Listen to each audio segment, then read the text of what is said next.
Olha só, a internet reage super bem à notícia de que eu vou fazer o Provocações. Marcelo Taz Bujanra. Melhor notícia, Taz. Vai ser incrível. Não, vai ser incrível mesmo, vai ser bem legal. Muito carinho. Opa, esse daqui eu não tinha visto.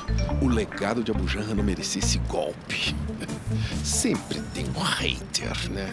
Boquinha na TV pública, né, Marcelo Taz? Sacrilégio, deixa o Abu em paz.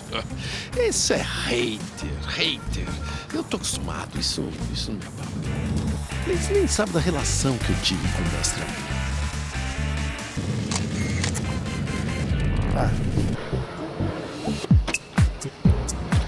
Eu aprendi uma coisa fundamental com Antônio Abujanra. O que é a vida?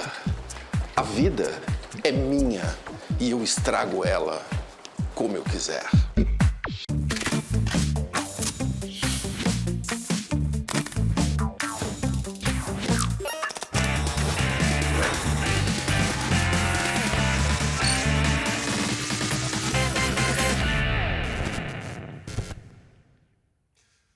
O ponto mais importante na vida humana é o ponto de interrogação. A busca pelo desconhecido é o que nos faz ir adiante. Por isso que, porque sim, não é resposta. Provocações. Programa de TV parido no início do milênio pelos mestres Antônio Abujanra e Gregório Bazic. Provocações, entra agora Vivinho da Silva no seu 16º ano. Quantos programas de TV se atreveram a esta marca? Poucos, raros. Ai de mim! Ai de mim, Abujanra! Tremendo de medo aqui diante da tarefa colossal e necessária de idolatrar a dúvida e iluminar as mentiras sinceras que interessam. Medo. Eu não tenho medo de reconhecer esse sentimento baixo que definitivamente não faz parte do vocabulário do meu convidado de estreia. Um cabra macho, cearense, nascido no interior de São Paulo, advogado, professor, ex-prefeito, ex-governador, ex-ministro, candidato a presidente 3 vezes e já se preparando para a 4ª vez. Ele é Ciro Gomes. Bem-vindo, Ciro. Obrigado pela generosidade de estar na estreia desse estreante em Provocações. Eu que agradeço, Marcelo. Acho que o Brasil todo está de parabéns por você ter aceito esse desafio, que não é pequeno, mas eu tenho segurança que você vai fazer desse espaço aqui uma coisa ainda mais instigante do que o grande Abujanra sempre conseguiu fazer. Mas vamos sair dessas boas maneiras, Ciro, porque é o seguinte... Vamos às provocações. Eu falei de medo. Do que você tem medo? De cobra. Ufa, que bom saber disso. Não, eu tenho pânico de cobra. E é a única coisa que me amedronta. Porque a gente olha para você e acha que você não teria medo de nada, né? Esse cara é destemido. Não tenho, não. De cobra, logo cobra. Cobra, vá lá entender por quê. Né? O que é... Portanto, eu sei o que é medo. O que é o medo? O medo, na verdade, é uma coisa humana necessária desde que ele venha com a capacidade de superar. Então, o medo é o outro lado da prudência. Né? Prudente eu sou. Né? Talvez por tanto conflito, tanta confrontação, tanta briga, né? Eu aprendi imediatamente ao medo trazer a prudência, mas reagir. E o medo, ele desperta no ser humano, ou em qualquer animal, a adrenalina. E a adrenalina prepara você para atacar ou fugir. Como o meu ramo não permite muito fugir, eu ataco. Que bom que você avaliou, que você entra, às vezes, em muitas disputas, Ciro, porque aqui, no Provocações, você ganhou já uma eleição, sabia? Não? Eu perguntei, quem deve ser o primeiro entrevistado? Só deu você. Aliás, com uma hashtag muito curiosa, Cirão da Massa. Essa é a minha turma. Você gosta Eu gosto do bastante. Cirão da Massa? Gosto bastante. Nós aproveitamos esse sucesso que você tem nas redes sociais para ouvir vocês aí do outro lado. E a pergunta foi, o que é pavio curto? É para eu responder? Por favor. Veja, pavio curto é, tirando do fato para a metáfora, não é? É uma bomba que demora pouco para explodir. Então, a ideia de que o pavio tem que ser um pouco longo para que quem acenda tenha um tempo para escapar. E essa é a figura que se quer fazer de mim, e isso é muito lisonjeiro, Marcelo, porque eu já estou inteirando 40 anos de luta na vida pública. Você mesmo resumiu aí, governador, prefeito, deputado, ministro 2 vezes e tal, nunca respondi por um inquérito, nem sequer para ser absolvido. À altura dessa, só o que se pode dizer de mim, porque eu sou indignado. E isso eu sou indignado. E às vezes as pessoas acham que eu estou falando sem pensar. Não estou, não. Vamos falar um pouco mais desse temperamento.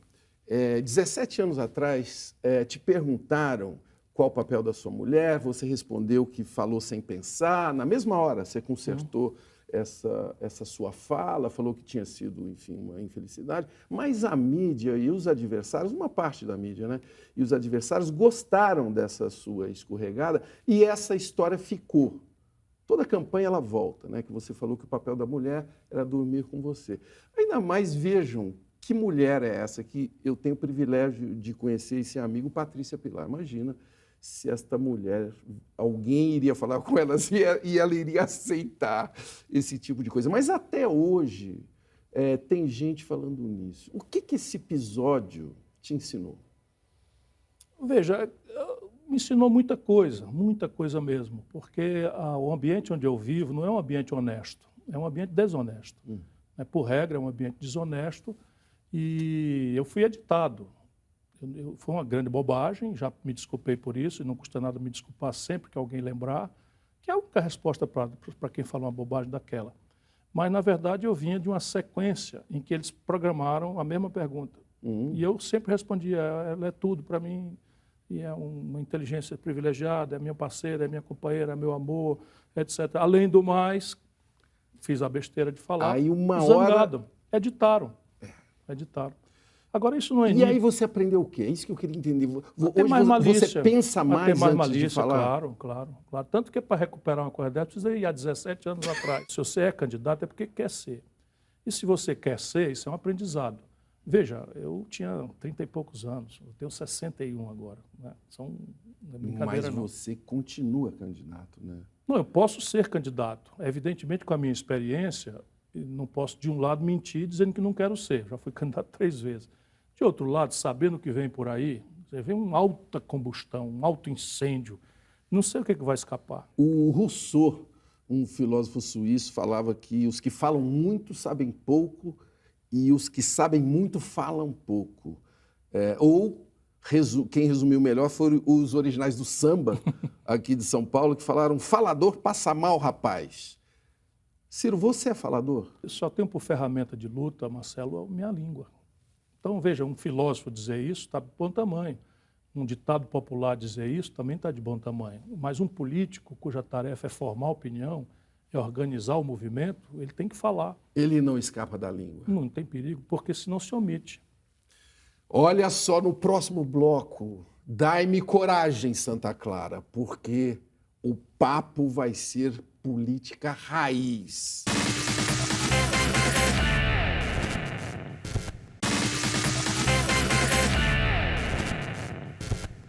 Provocações, verdades cabeludas, sem Photoshop. Ciro Gomes está aqui, você participa com a hashtag Provoca. Tenho que te ouvir sobre o que aconteceu em 2018. Né?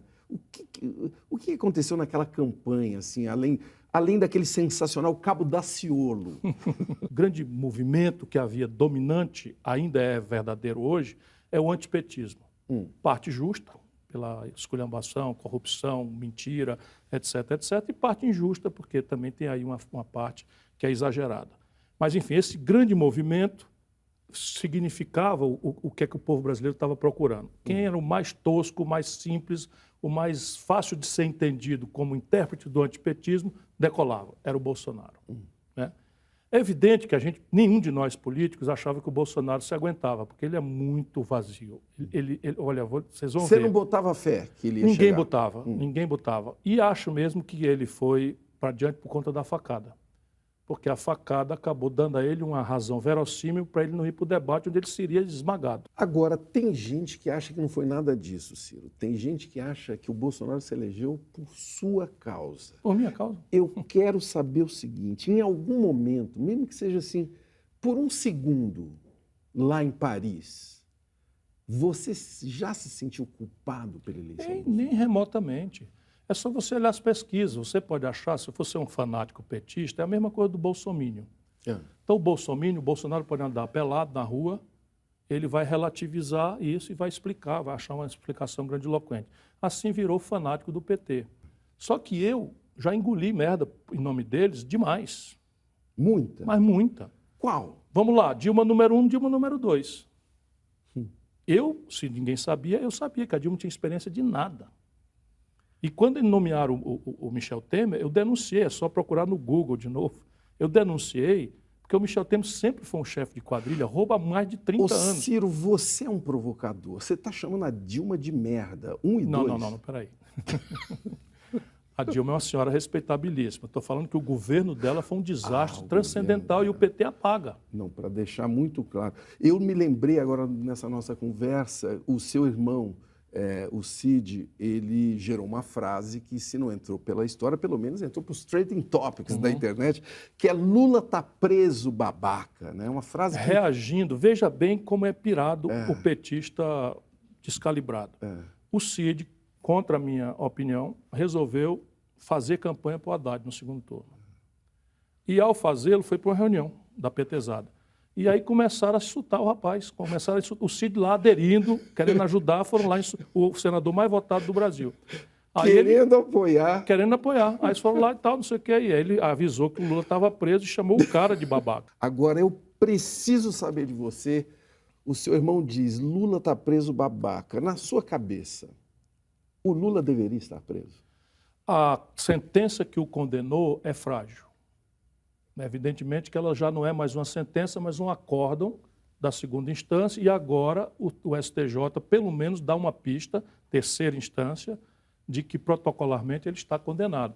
E esse é o problema, Marcelo, que a petezada não percebe, a petezada amalucada que eu estou dizendo. Sim. Porque eles não percebem a incongruência. Se eu, Ciro Gomes, sou acusado falsamente, não é, de uma coisa, e ameaçado de prisão arbitrária por uma razão política, o que me cabe fazer, nós somos sul-americanos, é ir a uma embaixada, pedir asilo e denunciar. Seria a melhor saída para o Lula? Se eles se acham preso político, evidentemente é a única. Você sugeriu isso? Sugeri, sim. E a embaixada era do Paraguai? Não necessariamente. 1000 embaixadas dariam refúgio a ele. Qual? A França. A França tem uma tradição de asilo político, para não ficar na Venezuela, em Cuba. E tem melhores queijos e vinhos, né? Seria muito melhor. Eu estou gostando tanto de ter você com essa tranquilidade de analista político. Eu vou querer saber um pouco mais sobre... A entrevista do Lula já foi há muito tempo, mas ela não sai da minha cabeça. Mesmo com os colegas super competentes que o entrevistaram, o Lula continua fazendo stand-up. Né? Ele é um monólogo a entrevista. Claro. E não reconhece nada. Não pede autocrítica da elite. E a autocrítica é a palavra-chave da minha pergunta para você. Qual é a dificuldade de um político para ter autocrítica? Esse déficit. Veja, você acabou de lembrar uma grande bobagem que eu falei e eu disse que pedi desculpa e peço de novo. Eu não tenho dificuldade nenhuma. Até porque, como a gente está super exposto, falando, cometer erros é uma probabilidade. Mas vamos falar do Lula. Vamos falar do Lula. Qual foi seu sentimento vendo ele falando? Eu fiquei deprimido. Deprimido porque eu leio diferente da média das pessoas. Eu conheço o Lula. O Lula é um encantador de serpente, o Lula é enganador, profissional. Né? Não tem um companheiro que ele não tenha sido desleal ao longo da vida inteira. Ele cultiva isso, espalha a cisânia para ser o único. Então, nem o Haddad? Não, o próprio do Haddad é humilhado. Ele obrigava o Haddad a ir toda segunda-feira lá. Espera um pouquinho. O país não está precisando de um estafeta, está precisando de um líder. Você acha... Toda segunda-feira, no primeiro turno, lá ia o Haddad no Lula. Aí chega o segundo turno, não vai mais. Das duas, uma, ou estava errado ou está certo. No PT, como eles são inteligentes, não são burros, todo mundo sabe que o Lula, sob o ponto de vista eleitoral, é carta fora do baralho. Todo mundo sabe. Agora, como manejar esse defunto eleitoral é muito delicado para todos eles. Você falou uma coisa muito forte aí, que o Lula é um defunto Eleitoral. Por quê? Porque o Lula fez uma lei que hoje ele se insurge contra, a petezada se insurge contra, e é um negócio de louco, de novo. O Lula estabeleceu a tal lei da ficha limpa, que determina que num país onde há 4 graus de jurisdição, ao 2º grau de condenação, você perde os direitos políticos. É a lei da ficha limpa. Na época eu adverti, o Zé Eduardo Cardoso, que é um jurista, sabia que isso era uma aberração. Então o Lula está absolutamente inelegível até fazer 90 anos. Ô Ciro, aquela entrevista do Lula gerou um comentário do Bolsonaro que o governo do Lula era um bando de cachaceiro. A avaliação do Lula, do Bolsonaro, é que o governo Bolsonaro é um bando de louco. Com quem você concorda? Com os dois. Com os dois? Não concordo não. A tentação é de fazer a piada, mas não concordo não. Veja, é boa a frase do Churchill, que uma vez foi chamado de louco, e também era pavio curto, também era... E o Churchill disse, foi chamado de louco, e o camarada... Não, chamou um sujeito de louco e o camarada chamou ele de bêbado. Ele disse, mas amanhã eu estou sóbrio. Então é o caso do Lula. O Lula pode dizer isso para o Bolsonaro, que amanhã pode estar sóbrio e ele, Bolsonaro, continua liderando um bando de idiota. É isso mesmo que é o governo? Veja, tirante o núcleo militar, não é que, para minha grave decepção, virou entreguista, violentando a tradição nacionalista das Forças Armadas brasileiras, mas é um contraponto de onde nós não tomamos ainda nenhuma aberração. O resto é um bando de lunáticos, sem nenhuma dúvida, a partir do Bolsonaro. Você fala agora do governo do Bolsonaro e elogiou a ala militar. Você acha que ela não está suficientemente nacionalista, é isso? Não, pelo contrário. É vexaminoso o que eles estão fazendo. Entregar a Embraer para a Boeing, isso é um crime que no futuro deve ser apurado. Se algum dia tiver chance de governar o Brasil, os canalhas que patrocinaram isso irão responder perante a lei. Então, veja, a Embraer acabou de desenvolver um supercargueiro chamado KC-390. Muito bom esse avião. Acabou de fazer um acordo inédito na história do capitalismo mundial, de fazer um caça Gripen, com 100% da tecnologia transferida para cá com a Saab da Suécia. E só esses dois mercados aqui, nós estamos falando de 30 bilhões de dólares. Eles venderam a Embraer por 5 bilhões de reais, o valor equivalente ao que se pagou pelo Hotel Copacabana Palace. São os canalhas. Isso é propina. Só se explica uma canalice dessa com propina. Este programa vai gerar muito barulho para Ciro Gomes, mas é você que está falando. Sou eu que estou falando. Ô Ciro, em setembro de 95, perguntaram no Roda Viva se você pensava em mudar de partido. Sua resposta literal é a seguinte: não, eu sou do PSDB com cada vez mais entusiasmo. Num trecho dessa mesma entrevista, você diz o seguinte: eu vim aqui com ordem de mamãe para não falar mal do Serra. Ô Ciro, você sempre foi um filho desobediente? Quase sempre, assim, mas sempre negociando a desobediência. Mas veja, a minha vida partidária é uma tragédia. Eu ajudei a fundar o PSDB. Foi o primeiro e único governador eleito pelo PSDB no ano 90, naquelas eleições. Você se arrepende? Mas não, é porque o Fernando Henrique jogou tudo na lata do lixo e fez o oposto de tudo que a gente tinha lido, escrito, proposto e falado. Então, quando eu estou ali animado com a possibilidade de um partido social-democrata, moderno, sério, sem contemporização com a corrupção, veja no que deu. E por que você tinha todo esse entusiasmo com o PSDB? Porque era o que o Brasil precisava, continua sendo. O Brasil precisa de um partido que tenha projeto, que tenha ideia. Se você bem olhar, o PT é uma moldura para a personalidade exuberante do Lula. Não tem projeto de nada. Passaram 13 anos no poder, não meteram um dedinho de reforma. Nem na Previdência, nem no sistema tributário, nem nada. Zero, nada. Por simetria com o que você acabou de falar, dá para dizer o mesmo do PSDB, a moldura para o Fernando Mesma Henrique? coisa, mesma coisa. Tanto que nunca mais ganhou uma eleição nacional. Por mais que eles malversem as leituras de imprensa, o fato cruel é que nunca mais, depois do colapso do governo Fernando Henrique, entre o primeiro e o segundo mandato, nunca mais o PSDB ganhou uma eleição nacional. Eu acho que o Fernando Henrique não vai ficar muito feliz de ouvir você falando isso. É fato, pode até não gostar, mas o fato é que ele enterrou a ideia do PSDB. Vocês nunca mais se encontraram? Não, a gente encontra, eu cumprimento, tudo. E cumprimenta assim com... Eu faço questão de cumprimentá-lo, porque acho que o Fernando Henrique é respeitável como pessoa. Né? Agora, o governo dele foi um desastre para o país. Rola um climinha. Pinta um clima. Eu estou aqui conversando com um provocador, mas no próximo bloco a coisa complica. Nós vamos levar essa conversa para um lado mais pessoal. Até onde a intimidade e a elegância de Ciro que vocês estão vendo aqui neste programa vai permitir esta conversa. Você pode participar da nossa conversa com a hashtag Provoca. Até mais.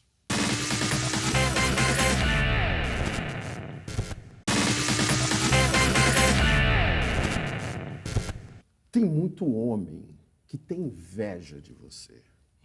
Você poderia diminuir essa inveja dando dicas para eles. Como é a vida de um símbolo sexual? Eu vou perguntar para alguém. Eu acho que a coisa mais sensual que existe é o cara estudar. Acho que as mulheres que são interessantes, elas dão valor a quem estuda.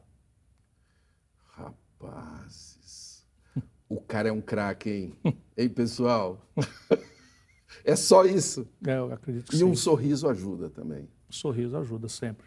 Ô Ciro, o que você provoca nas mulheres?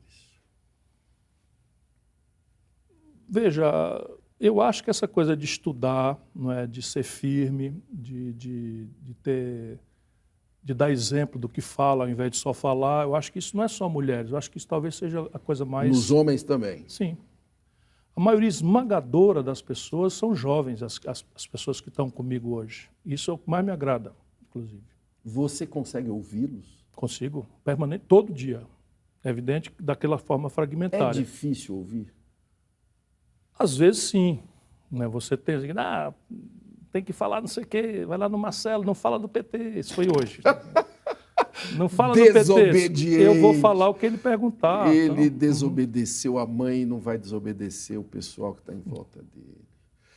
Bom, agora é uma hora mais fácil deste programa, Ciro. Por razões óbvias, eu vivo cercado de crianças que não esquecem do professor Tibúrcio. Preparado? Sim. Tio Ciro, Donald Trump, Churchill, Rei Momo. Por que os poderosos engordam? É uma vida muito irregular. Né? Uma vida muito irregular. Eu, por exemplo, parei de fumar, engordei 16 quilos, assim, de uma vez. E 16 quilos de uma vez. E não consigo, baixo 1 quilo, volta 1,5 quilo.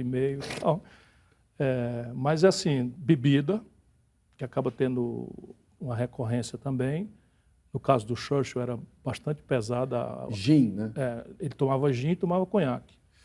Coisas Ele leves. tomava conhaque no café da manhã. E você? Não, eu tomo uísque pouco, cortando com Coca-Cola 0, só pelo efeito. No dia seguinte, não me dá dor de cabeça. Mas não sou muito chegado, não. Valesca Popozuda, uma artista popular brasileira, diz o seguinte: desejo às inimigas vida longa, para que elas vejam cada dia mais a nossa vitória. O que você deseja aos seus inimigos, Ciro Gomes? Você sabe que eu não tenho? Ultimamente, assim, ficou um pouco diferente. Talvez eu tenha um primeiro político com quem eu não cumprimento e tal. É o Eunício Oliveira, lá do Ceará. Me meteu 60 processos, todos por dano moral e tal. Por quê? Porque eu denunciei que o Lula deu para ele R$1 bilhão sem licitação na Petrobras. Isso é rigorosamente verdade. Né? E aí, tudo que eu falo, ele mete uma coisa para tentar manipular a justiça e tal. Mas, tirante ele, sim, nunca aconteceu de eu não estender a mão para um adversário, por exemplo. Não tenho inimigo. Você tem medo de morrer sem ter sido presidente? Não, de jeito nenhum. Meu único dó, eventualmente, de morrer mais cedo é não ver o Gael crescer. Só. Que pergunta você não aguenta mais responder? Como foi isso que você falou, esse negócio da Patrícia Pilar, não sei o que. E Hoje- até que aguentei bem, né? Que bom, né? Então, uma pergunta bem fácil agora para terminar. Ô Ciro Gomes, o que é a vida? A vida é um privilégio. A vida é um privilégio que deve ser usufruído com muito cuidado, com muita compaixão, com muito zelo, porque é uma chama que com um vento forte apaga. Mas, Ciro, o que é a vida? A vida, diga lá o que é, meu irmão. Não me ocorre uma definição de vida senão essa, é uma chama que deve ser vivida com toda a intensidade possível, porque apaga. Antes que ela se apague, vamos fazer a coisa mais frequente que acontece aqui no Brasil. Uma selfie. Uma selfie.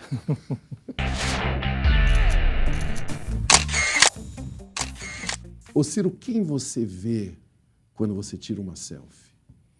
Um cara bem intencionado, isso não tenho dúvida nenhuma. Eu? 2, então. Ciro, obrigado. Obrigado a você, Marcelo. Obrigado a Sucesso aí você, nessa nova obrigado, etapa. querido. Obrigado pela confiança de vir na nossa estreia. Você aí do outro lado ficou em dúvida? Era a ideia. Continue participando com a hashtag Provoca. Até semana que vem. É.